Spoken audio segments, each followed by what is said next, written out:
ഇതൊരു ചിക്കൻ കൽമാസിൻ്റെ റെസിപ്പിയാണ്. കണ്ണൂർക്കാരുടെയൊക്കെ ഒരു സ്പെഷ്യൽ ഐറ്റം ആണ് ഇത്. സൂപ്പർ ടേസ്റ്റാണ് കഴിക്കാനായിട്ട്. ഇതുണ്ടാക്കാനായിട്ട് നമുക്ക് അരക്കപ്പ് തേങ്ങയിലേക്ക് കുറച്ച് ചെറിയുള്ളിയും ഒരു ടീസ്പൂൺ പെരിഞ്ചീരകവും ഇട്ട് മിക്സിയിൽ നിന്ന് നന്നായിട്ടൊന്ന് അരച്ചെടുക്കണം. ഇനി ഒരു 2 കപ്പ് പത്തിരിപ്പൊടിയിലേക്ക് ആവശ്യത്തിന് ഉപ്പും നമ്മൾ അരച്ച് വെച്ചിരിക്കുന്ന തേങ്ങയുടെ മിശ്രിതവും ഇട്ട് തിളച്ച വെള്ളം ഒഴിച്ച് നന്നായിട്ടൊന്ന് ഈ മാവൊന്ന് കുഴച്ചെടുക്കുക.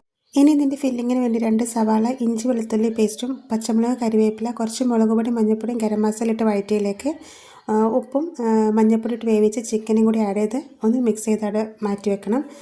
ഇനി നമ്മൾ ആദ്യം കുഴച്ച് വെച്ച മാവിൽ നിന്ന് ചെറിയ ഉരുളകളാക്കിയെടുത്ത് നമ്മൾ കയ്യിൽ കുറച്ച് എണ്ണ തടവിട്ട് ഒരു പത്തിരി പോലെ പരത്തിയെടുക്കുക. അതിലേക്ക് നമ്മൾ ഫില്ലിങ് വെച്ചിട്ട് ഞാനിപ്പോൾ കാണിക്കുന്ന പോലെ ഒന്ന് ഷേപ്പ് ചെയ്തെടുക്കുക.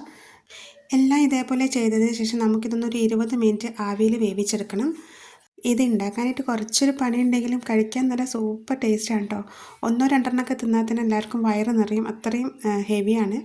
ഇനി ഇത് നമുക്ക് മുളക് പൊടിയുടെ മിക്സിയിലിട്ട് നന്നായിട്ടൊന്ന് പൊരിച്ചെടുക്കണം. മുളക് പൊടിയും മഞ്ഞൾപ്പൊടിയും ഉപ്പും കൂടിയും കലക്കിയൊരു വെള്ളത്തിൽ ഒന്ന് ഡിപ്പ് ചെയ്തിട്ട് നമുക്കൊന്ന് എണ്ണയിലൊന്ന് വറുത്ത് പോരാം.